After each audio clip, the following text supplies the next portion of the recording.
Good morning সবাইকে। আমরা আবার ঘুরতে যেতে চলেছি আমাদের নতুন ডেস্টিনেশন। এইবারে আমরা যাচ্ছি ঘুরতে the queen of the hill. Yes, absolutely, this is Darjeeling. উঠে পড়েছি বহরমপুর থেকে কলকাতার উদ্দেশ্যে।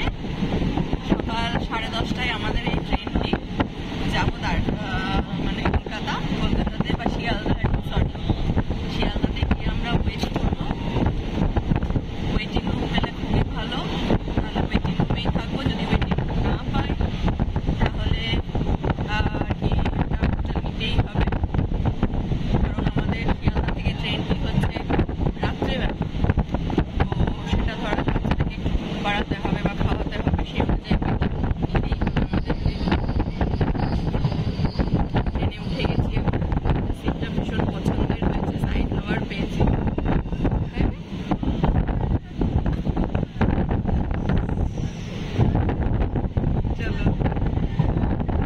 আর এদিকে অবস্থা দেখো, কিছুটা যেতে না যেতেই ব্যাটাটা ঘুমিয়ে পড়লে, খানিক্ষণ পরেও বাপেও ঘুমিয়ে পড়লো। আমাদের বার্থ কিন্তু দুটোই ছিল, কিন্তু বাবা যাবে না, ব্যাটার কাছেই ঘুমোবে। অগত্যা তাদের দুজনের ঘুম হলো, আমার ঘুম হলো না। তো এখন ঘড়িতে বাজছে 3:15 নাকি? হ্যাঁ, আমরা শিয়ালদা স্টেশনে নামলাম। এখন ধীরে ধীরে এগোচ্ছি ডরমেটরি বা কোনো ওয়েটিং রুমে আমরা কি পাই, বেড রুম, কারণ ছেলেটাকে একটু শোয়াতে হবে, নিজেরাও একটু শোবো। গিয়ে কথা বলি, যদি পেয়ে যাই কোনো বেড কাম ওয়েটিং রুম যেগুলো থাকে আর কি, সেগুলোতে যদি বেড পেয়ে যাই তাহলে ভীষণই ভালো, তাহলে এখানেই থেকে যাব। আর যদি না পাই তাহলে নিয়ারেস্ট কোনো হোটেল তখন আমাদেরকে দেখতে হবে, কারণ আমাদের ট্রেন এখন সেই রাত্রি 10টায় দার্জিলিং মেল। এবং আমাদের এই ট্রিপে এবারে আমাদের ম্যানেজার দি অয়ন বিশ্বাস আছে। তো ওদের যেহেতু কাছে বাড়ি, ওরা একটু দেরিতে আসবে এবং আমাদের রাতের যে ডিনারটা, সেই ডিনারটা ওরা বাড়ি থেকে রান্না করেই নিয়ে আসবে, বসা বাড়ি থেকে রান্না করে নিয়ে আসবে। তো কখন আসে দেখা যাক, এলে তখন একটু আমরা স্বস্তির নিঃশ্বাস ফেলতে পারবো, কারণ অনেকক্ষণ ধরে দুজনের মুখের দিকেই তাকিয়ে আছি। এবং তাতে মাঝখানে একটু তো চলছেই ফাইটিং, ঠিক আছে, ছোটোখাটো ফাইটিং চলছে। তো কখন আসে দেখা যাক, এবং চলো দেখি কীরকম কী রুম বা বেড পাই। আর এখন ইনার আপডেট স্ট্যাটাস এই ট্রেন থেকে নেমে উনি এখন এই গাড়িতে করে যাবেন ধরে ধরে বাবার সাথে, কখনো হাত ছেড়ে কখনো আবার ধরে যাচ্ছে, এবং সাথে মুখে গাড়ির আওয়াজ চলছে, বু বু চলছে।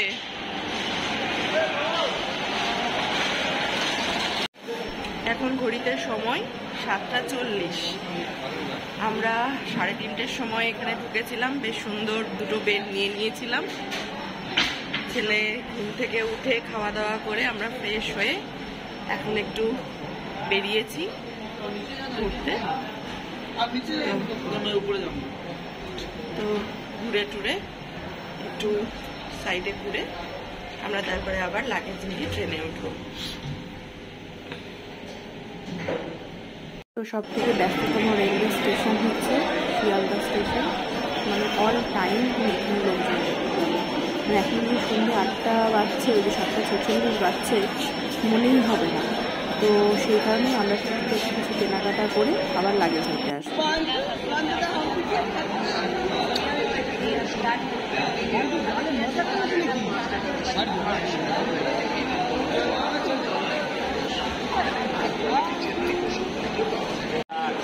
কতদিন দেখাই পারবি ব্যাক করে রাশিয়া জুড়ুচ্ছে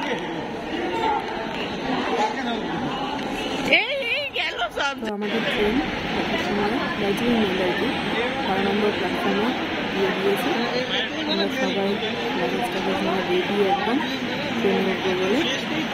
প্রচুর লোক, স্টেশনে না এলে কারণ বোঝা যাবে না যে লোকে ঘুরতে যায়।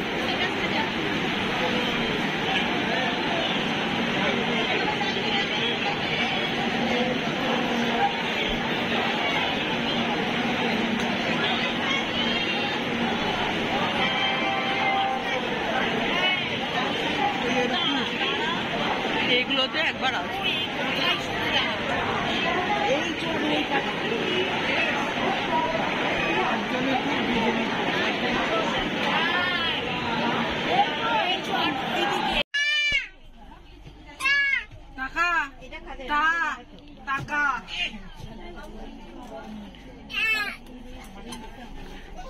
কি হচ্ছে? কি কি হচ্ছে? কি হচ্ছে? কি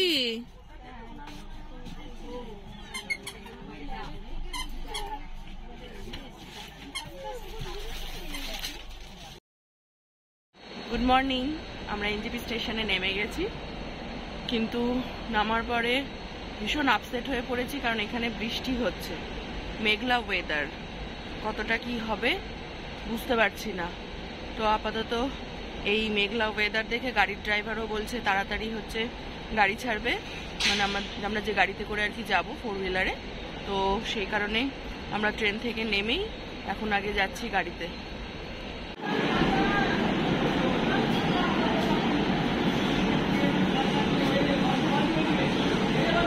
এই যে আমাদের গাড়ি, লাগেজ সব হচ্ছে পেছনে লোডেড হয়ে গেছে।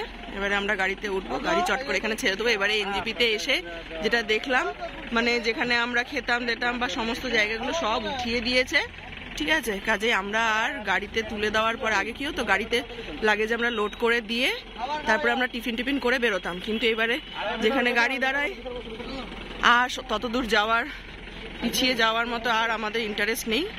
তাই রাস্তাতে যেটা পাবো, হ্যাঁ চলো চলো। পাহাড় বরাবরই আমাদের খুব প্রিয় জায়গা। এর আগেও পাহাড় ঘুরতে গেছি, তাই দোলের ছুটি পড়বে জেনে আগে থেকেই প্ল্যান করা হলো। অনেক দিন, প্রায় দীর্ঘ 2-2.5 বছর আমরা পাহাড় যাইনি, তাই এবার বাচ্চাদেরকে নিয়ে রওনা দিলাম পাহাড়, মানে দার্জিলিংয়ের উদ্দেশ্যে। আমাদের বাচ্চাদের প্রথম পাহাড় দেখা। তো যেহেতু ওই বললাম এনজিপি স্টেশনের কাছে যেহেতু মেরামতের কাজ চলছে, তাই কিছুই খুঁজে পাওয়া যাচ্ছিল না ঠিকঠাক করে। দ্বিতীয়ত ওয়েদারের জন্য আমরা সেখান থেকে তাড়াতাড়ি রওনা দিই। তো রাস্তায় দাঁড়িয়ে আমরা আমাদের ব্রেকফাস্টই যে যার পছন্দের মতো সেরে নিলাম। শুধু নিজেদের ব্রেকফাস্টই বলা ভুল, সেই সঙ্গে বাচ্চাদের ব্রেকফাস্টও সেখানটাতেই দাঁড়িয়ে করে নেওয়া হলো। সৌভাগ্যবশত বলা ভালো, আমাদের সাথে যিনি ড্রাইভার ছিলেন, প্রথম যেহেতু তার সাথে পরিচয়, তো প্রথম দেখাতেই তাকে আমাদের খুব ভালো লাগে। তিনি আমাদেরকে সব কিছু দেখিয়ে যাই হোক নিয়ে এগোচ্ছিলেন। দার্জিলিং মানেই the bird taking view of Kanchenjunga, কিন্তু আনফর্চুনেটলি আমাদের ভাগ্যটা সত্যি খুব বাজে, এবং ভাগ্য আমাদের সাথে যেহেতু পরিহাস করছে, তাই আমরা কাঞ্চনজঙ্ঘা দেখতে পাই। কিন্তু আমাদের গাড়ি বয়ে চলল পাহাড়ের কোলে, চা বাগানের মধ্যে দিয়ে একদম পাহাড়ের উপরে আমরা সরিয়ে এগিয়ে চলব।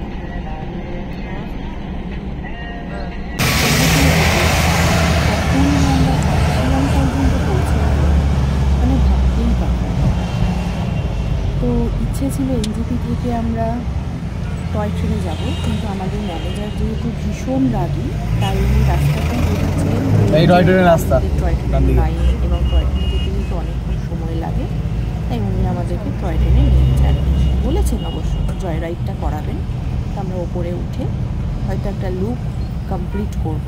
ও দার্জিলিং এর এই জয় রাইডটা তোমার কিসে করবে কি বলো তো? দার্জিলিং যেমন কাঞ্চনজঙ্ঘার জন্য বিখ্যাত, ঠিক সেরকম দার্জিলিং মানে উচ্চমানের অ্যারোমেটিক চায়ের জন্য জানা যায়। এখানে অর্থোডক্স পদ্ধতি নামে পরিচিত আদি পদ্ধতিতে এখনো চা তৈরি।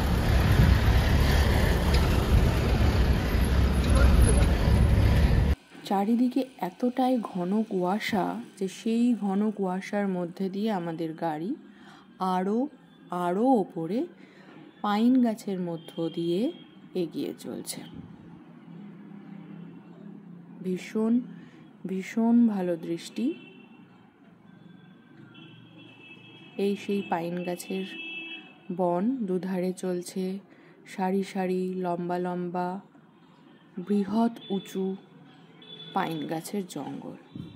হঠাৎ চলতে চলতে যখন একটু ঝলমলে ওয়েদারটা দেখে উঠলাম, তখন মনটা আনন্দে ভরে গেল। এই বুঝি দেখা পাবো। তো যাই হোক, এইভাবে চলতে চলতে আমরা পৌঁছে গিয়েছিলাম আমাদের হোটেলে। এই ছিল আজকের আমাদের ভিডিওটি। আমাদের ভিডিওটি তোমাদের যদি ভালো লেগে থাকে তাহলে একটা লাইক করে দিও। Thank you.